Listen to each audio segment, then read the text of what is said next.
Mark సువార్త 10వ అధ్యాయం మొదటి వచనం. ఆయన అక్కడి నుండి లేచి యూదయ ప్రాంతములకును యోర్దాను అద్దరికిని వచ్చెను. జనసమూహములు తిరిగి ఆయన ఎద్దకు కూడి వచ్చిరి. 2వ వచనం. ఆయన తన వాడుక చొప్పున వారికి మరలా బోధించుచుండెను. పరిసయ్యులు ఆయన ఎద్దకు వచ్చి ఆయనను శోధించుటకై, పురుషుడు తన భార్యను విడనాట న్యాయమా అని ఆయనను అడిగిరి. 3వ వచనం. అందుకైన మోషే మీకేమీ ఆజ్ఞాపించిన వారిని అడిగాను. 4వ వచనం. వారు పరిత్యాగ పత్రిక వ్రాయించి ఆమెను విడనాడవలెనని మోషే సెలవిచ్చరని చెప్పగా. 5వ వచనం. యేసు మీ హృదయ కాఠిన్యమును బట్టి అతడి ఆజ్ఞని మీకు వ్రాసి ఇచ్చెను గాని. 6వ వచనం. సృష్టాది నుండి దేవుడు వారిని పురుషునిగాను స్త్రీనిగాను కలగజేసెను. 7వ వచనం. ఈ హేతువు చేత పురుషుడు తన తల్లిదండ్రులను విడిచిపెట్టి తన భార్యని హత్తుకొనును. 8వ వచనం.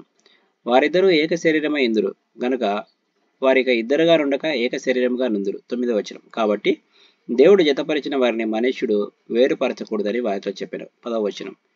ఇంటికి వచ్చి శిష్యులు ఆ సంగతి విని ఆయనను మరలా అడిగిరి. 11వ వచనం. అందుకైన తన భార్యను విడనాడి మరి ఒకతను పెళ్లి చేసుకుని వాడు తాను విడనాడబడిన ఆమె విషయమై వ్యభిచరించిన వాడగును. 12వ వచనం. మరియు స్త్రీ తన పురుషుని విడనాడి మరి ఒకని పెళ్లి చేసుకుని ఎడల ఆమె వ్యభిచరించినదగునని వారితో చెప్పాను. 13వ వచనం. తమ చిన్న బిడ్డలను ముట్టవలనని కొందరు ఆయన యుద్ధకు వారిని తీసుకుని వచ్చిరి. అయితే శిష్యులు వారిని గద్దించిరి.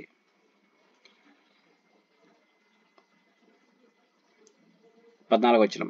యేసు అది చూచి కోపపడి, చిన్న బిడ్డలను నా యుద్ధకు రానియుడి, వారిని ఆటంకపరచవద్దు, దేవుని రాజ్యము ఇలాంటి వారిదే. 15వ వచనం. చిన్న బిడ్డల వల్ల దేవుని రాజ్యమును అంగీకరింపని వాడు అందులో ఎంతమాత్రం ప్రవేశింపడని మీతో నిశ్చయముగా చెప్పుచున్నానని చెప్పి. 16వ వచనం.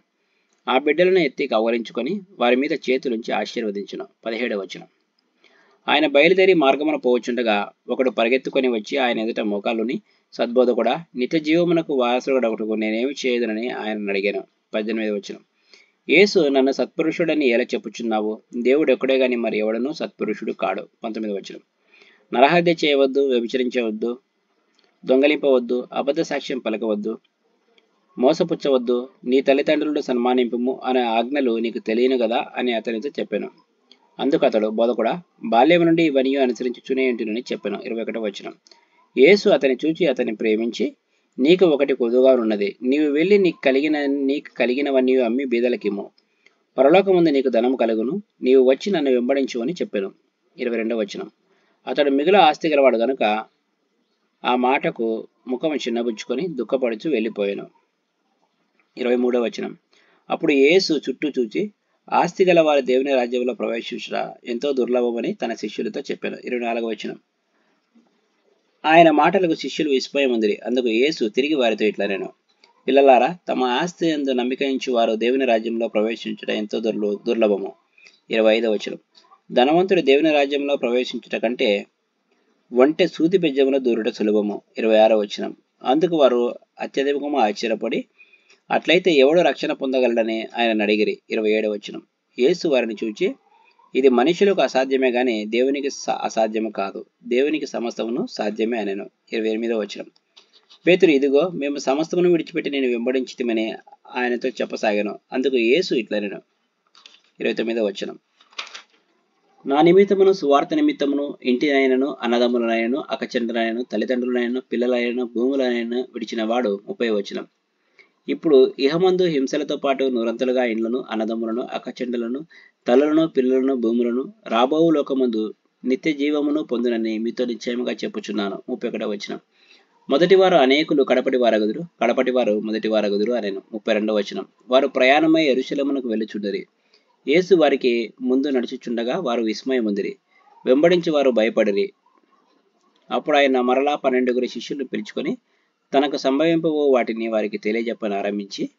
33వ వచనం. ఇదిగో మనం యెరూషలేమునకు వెళ్ళుచున్నాము, మనుష్య కుమారుడు ప్రధాన యాజకులకును శాస్త్రులకును అప్పగింపబడును, వారు ఆయనకు మరణశిక్ష విధించి ఆయనను అన్యజనులకు అప్పగించెదరు. 34వ వచనం. వారు ఆయనను అపహసించి ఆయన మీద ఉమ్మి వేసి కొరడాలతో ఆయనను కొట్టి చంపెదరు. 3 దినముల తర్వాత ఆయన తిరిగి లేచినని చెప్పాను. 35వ వచనం. జెబెదయి కుమారులైన యాకోబును యోహానును ఆయన యుద్ధకు వచ్చి, బోధకుడా, మేము అడుగునదెల్లా నీవు మాకు చేయగోరుచున్నావని చెప్పగా. 36వ వచనం. ఆయన, నేను మీకేమి చేయగోరుచున్నారని వారిని అడిగాను. 37వ వచనం. వారు, నీ మహిమ యందు నీ కుడివైపున ఒకడును నీ ఎడమవైపున ఒకడును కూర్చుండినట్లు మాకు దయచేయమని చెప్పిరి. 38వ వచనం. యేసు, మీరేమి అడుగుచున్నారో మీకు తెలియదు. నేను త్రాగుచున్న గిన్నెలోనిది త్రాగుటైనను నేను పొందుచున్న బాప్తిస్మం పొందుటైనను మీ చేత ఆగునా అని వారిని అడగగా వారు, మా చేత ఆగుననిరి. 39వ వచనం. అప్పుడు యేసు, నేను త్రాగుచున్న గిన్నెలోనిది మీరు త్రాగెదరు, నేను పొందుచున్న బాప్తిస్మం మీరు పొందెదరు. కానీ 40వ వచనం. నా కుడివైపునను ఎడమవైపునను కూర్చుండనిచ్చుట నా వశములో లేదు. అది ఎవరికి సిద్ధపరచబడనో వారికే దొరుకునని వారితో చెప్పాను. 41వ వచనం. తక్కిన 10 మంది శిష్యులు ఆ మాట విని యాకోబు యోహానుల మీద కోపపడసాగిరి. 42వ వచనం. యేసు వారిని తన యొద్దకు పిలిచి వారితో ఇట్లనెను, అన్యజనులలో అధికారులని ఎంచబడిన వారు వారి మీద ప్రభుత్వము చేయుదురు, వారిలో గొప్పవారు వారి మీద అధికారము చేయుదురని మీకు తెలియను.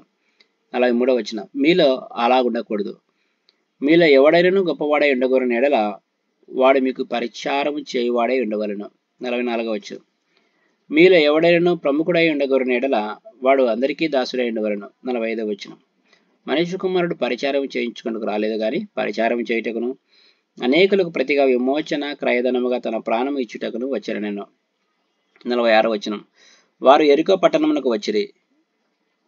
ఆయన తన శిష్యులతోనూ బహుజన సమూహముతోనూ యెరికో నుండి బయలుదేరి వచ్చిచుండగా తీమయి కుమారుడగు బర్తిమయ్యను గ్రుడ్డి భిక్షకుడు త్రోవ ప్రక్కన కూర్చుండెను. 47వ వచనం.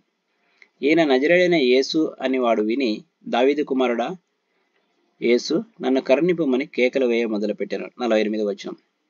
ఊరుకుండుమని అనేకులు వారిని గద్దించిరి గాని వాడు, దావీదు కుమారుడా నన్ను కరుణింపుమని మరి ఎక్కువగా కేకలు వేశాను. 49వ వచనం.